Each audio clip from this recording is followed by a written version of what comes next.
Veterans of Escape from Butcher Bay and The Darkness have come together as new developer Machine Games, who in turn have been entrusted with developer id Software's oldest property in Wolfenstein.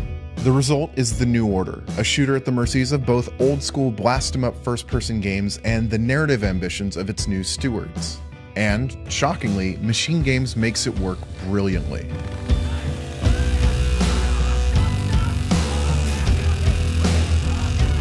Wolfenstein: The New Order is a more or less direct sequel to 2009's Wolfenstein. The world and its history is different. The Nazis have found ancient technology that have allowed them to tilt the war in their favor.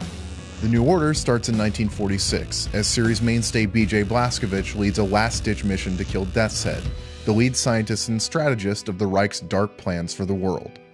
That plan fails. Blazkowicz is rendered a comatose John Doe for more than a decade. When he finally regains consciousness, his world is a waking nightmare. The war is over. The Nazis have won.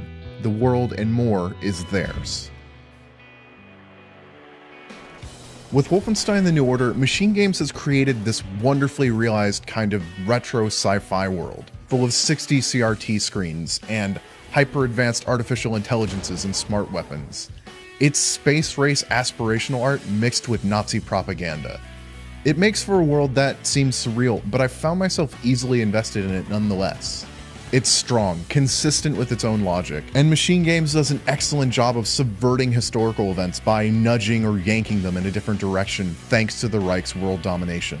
This sensibility is occasionally mined for laughs. Seeing 60s pop music filtered through the Nazi messaging machine is beautifully absurd, but there's also a consistent undertone of horror. More than any World War II shooter I've played, The New Order is focused on the human consequences of the Nazis and war in general, and there's enough view of people just trying to live to sketch that tragedy effectively. All of this should sit awkwardly with the old-school shooting gameplay that dominates The New Order. Its level design is predicated around lots of guns, all the time, with almost no regenerating health system to speak of. Blazkowicz carries an arsenal, and figuring out which weapons to use at which time is a big part of Wolfenstein's puzzle. There are some modern considerations, like a perk system and weapon upgrades, and this seemingly mismatched combination of old and new design ideas actually fits together. Except for the boss fights.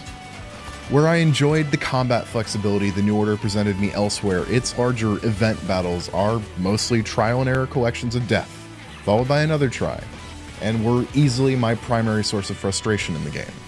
But The New Order is held together, even propelled beyond the basic sum of its levels and mechanics, by its characters. There are multiple complicated relationships at play, and these aren't standard hoorah cheerleaders. There's a real sense of pain and loss, confusion and struggle that's depicted by the resistance that Blazkowicz becomes involved in. And despite some corny ideas here and there and some laugh-out-loud moments, I found myself emotionally invested in the people there. They make an almost Bondian plot that skips across Europe and beyond feel urgent and necessary.